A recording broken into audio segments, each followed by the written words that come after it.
Okay, this is part 3 of assignment number 14. This is our last assignment in information technology, as far as I know.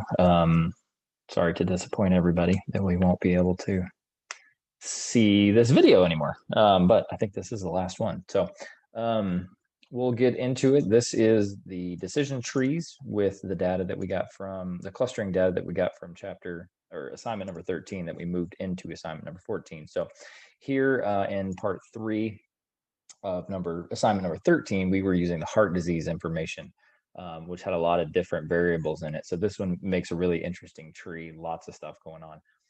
Kind of a neat one to look at for last one here. So I loaded that data here. Again, took the silhouette variable out, moved the target variable to cluster, and then we got some really interesting stuff going on because there's a lot of stuff happening here. So for our initial tree, we're at 3, 3, and 15, and I'll show you guys kind of what we have going on here. So as you can tell, there's a lot going on. Let's see here. We can move over this way. We can move over that way. We'll kind of go towards the middle for our purposes here. So lots of different stuff happening here. There were 7 different clusters that we had when we saved our data from assignment number 13. So you'll be able to see 7 different clusters as we move through here. What I thought was really interesting for me, the reason I use this data is because I wanted to see what node it thought was most important. So max heart rate, I wouldn't have assumed that it would have picked max heart rate. I think if I was guessing, I would have picked something like cholesterol or resting heart rate, even something like gender, how that might affect it. But it picked max heart rate. So if your max heart rate is above or below 148, it divides it out. So let's go over here and we'll go see what it did right here. So if it goes 148 to age, so 148 to age, if age is below or above 51. Okay, so then we move to cholesterol or major vessels. So it is interesting. And even if it picks cholesterol right here, major vessels are an issue, right? So let's deal with this one over here. So it goes to 51 and then major vessels, and then you have resting blood pressure and cholesterol. I think that's interesting.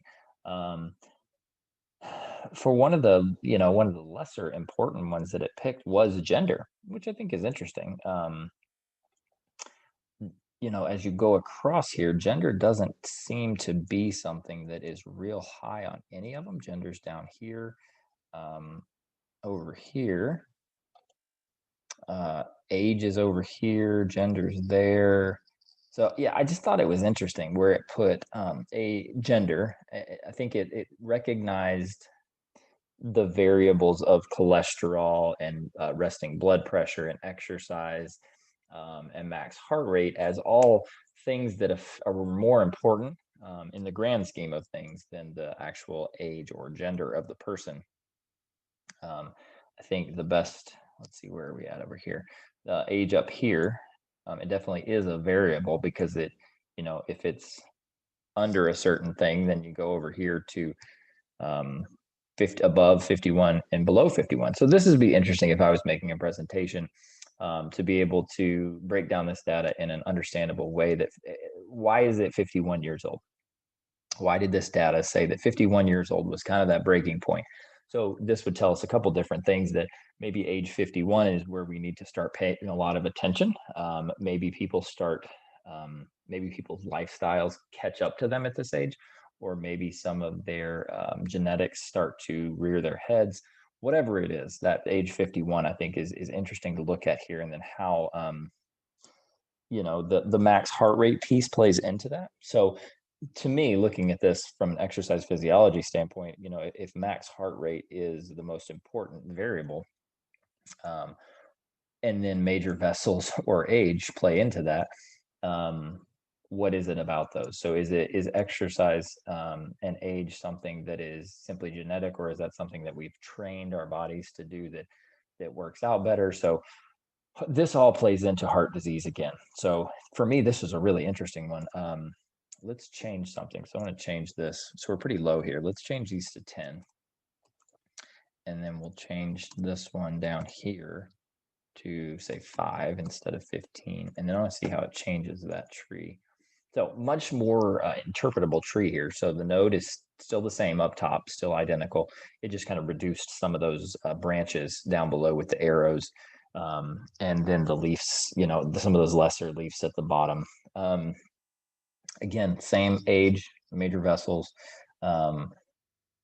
Major vessels under 1, above 1, then blood pressure comes into it, and cholesterol. If you're above 51 or below 51, then we're looking at resting heart rate, cholesterol, max heart rate, things like that.